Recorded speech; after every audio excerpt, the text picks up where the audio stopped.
할렐루야. 2025년 5월 7일 아침을 여는 큐티입니다. 오늘 아침을 여는 큐티를 통해서 우리 성도님들의 삶 가운데 하나님의 놀라우신 은혜가 함께하기를 소망합니다. 오늘 우리가 볼 아침을 여는 큐티는 창세기 42장 9절에서 17절까지 말씀을 함께 우리가 묵상하고자 합니다. 시험은 우리에게 유익합니다. 특히 성도님들에게 시험은 믿음을 점검하고 올바른 믿음을 가질 수 있도록 하죠. 사도 베드로가 말한 대로 시험을 통과한 성도의 믿음은 마치 불로 연단한 금과 같아서 예수 그리스도의 날에 칭찬과 영광과 존귀를 얻게 될 것이라고 이야기합니다. 오늘 본문 말씀은 요셉이 형들이 시험하는 장면들을 담고 있습니다. 요셉은 형들을 시험함으로써 그들과의 과거의 잘못을 뉘우치고 돌이키기를 바랬습니다. 요셉의 형들이 잘못을 뉘우치는 것은 야곱의 가정이 다시 회복되고 야곱의 가정이 계속해서 하나님의 약속을 성취해 가는데 중요한 기점이 됩니다. 그러므로 오늘 우리는 이 말씀을 살펴보면서 요셉이 형들을 시험한 그 내용이 우리에게 적용될 수 있도록 해야 할 것입니다. 오늘 요셉의 형들은 양식을 사기 위해서 애굽으로 찾아와 요셉 앞에 엎드렸습니다. 요셉은 그 순간 자신이 어렸을 때의 꿈을 이루어지고 있었음을 깨닫게 되겠죠. 그러나 요셉은 곧바로 자신의 정체를 형들에게 드러내지 않았습니다. 왜냐하면 형들을 시험하고자 했기 때문입니다. 본문 9절의 말씀에 보면 요셉이 그들에게 대하여 꾼 꿈을 생각하고 그들에게 이르되 너희는 정탐꾼들이라 이 나라의 틈을 엿보려고 왔느니라.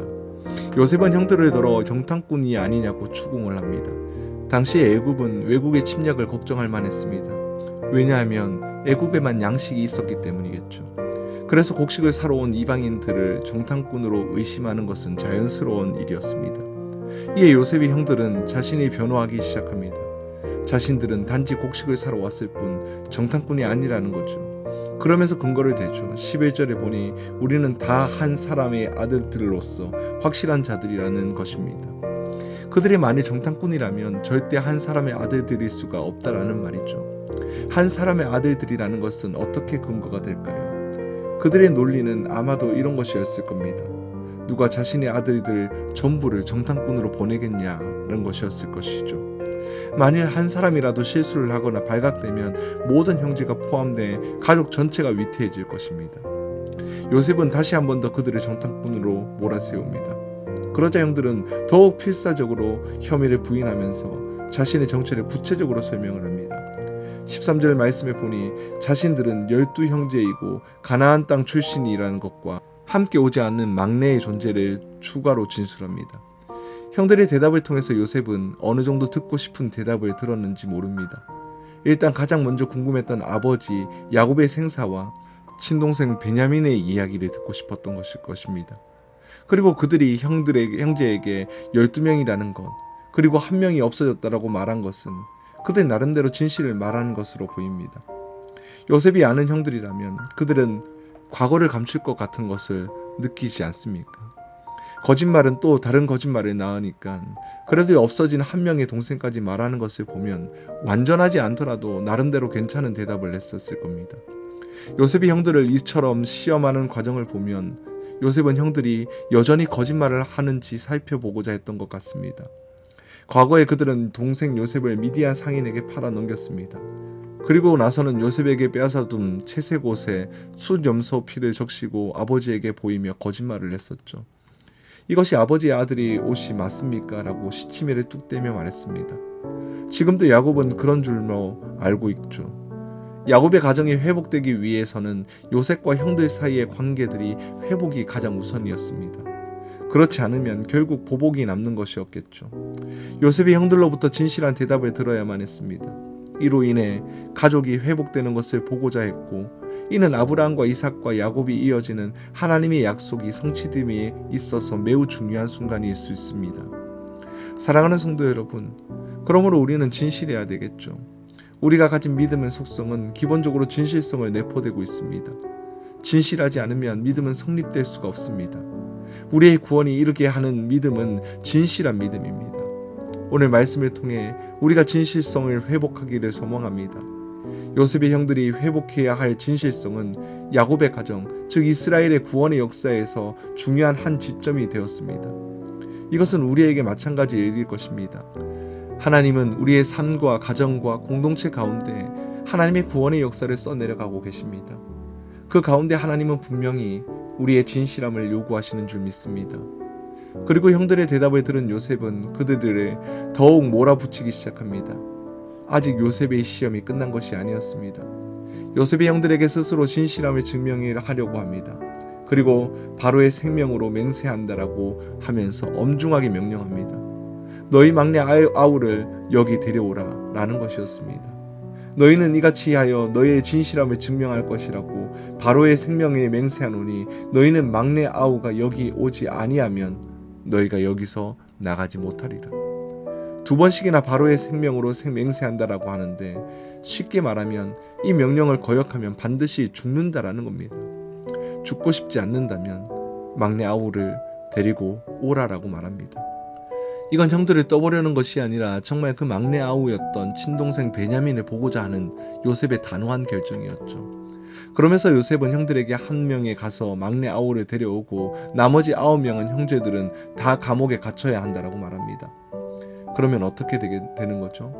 그 한 명은 목숨을 걸고 다시 고향 가나안 땅으로 돌아가서 막내 아우를 데리고 와야만 합니다.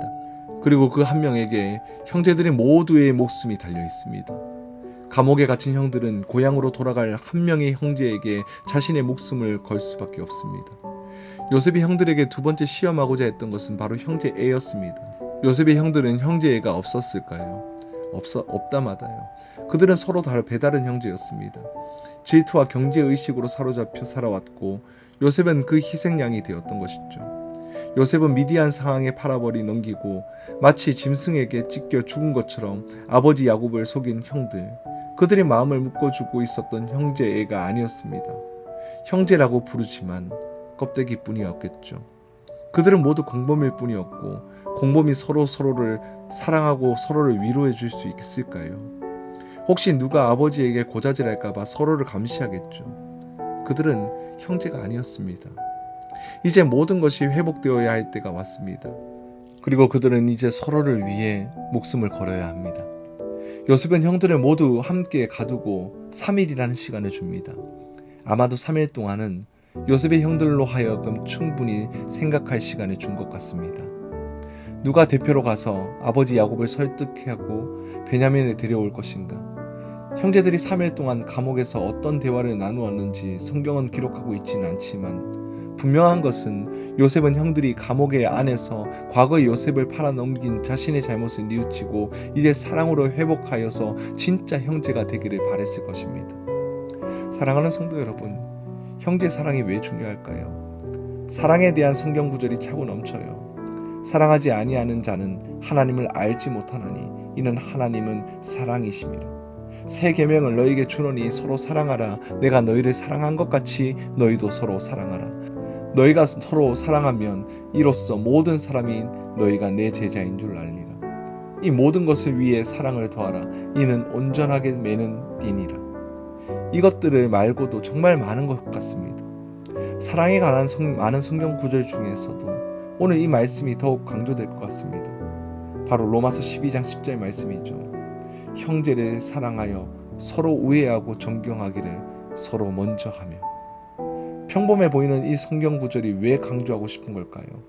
이 말씀은 바울이 영적 예배가 무엇인지 말씀하는 본문 가운데 기록되어 있습니다.